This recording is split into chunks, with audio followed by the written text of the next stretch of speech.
This could be the most important run of the day for Steve Butts. If he could approach his June class record time, which he equalled in July, he could take the championship lead from Jim White.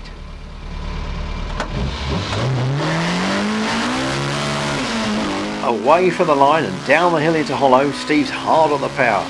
Now here comes the long left-hander. Will he take it flat?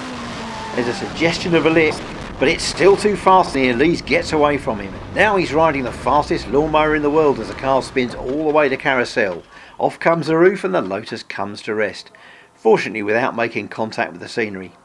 The ever-present marshals are soon on the spot, but that was a serious setback to Steve's championship hopes. The pressure is well and truly on for his second run. So what caused the spin? Tony Wiltshire caught up with Steve later to find out. We're here with Steve Butts. Steve, absolutely crucial to put a banker in on your first run, and you spun at Carousel. Yeah, it was a bit disappointing.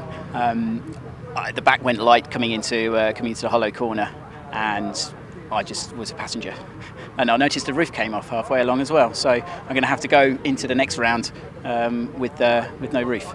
So, any idea as to what caused you to spin? Because most uncharacteristic of you to have a moment here. I took some expert advice from you good self, and I've tried some different tyre pressures. And since all morning, the car has felt a little bit shaky at the back, not quite planted. So I tried some more rear wing, but it looks like it was probably the tyre pressures that are perhaps the problem.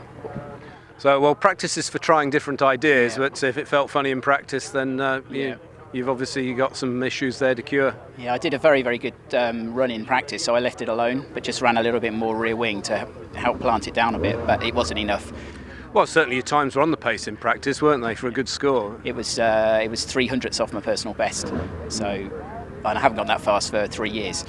So it's all to do for on the next run.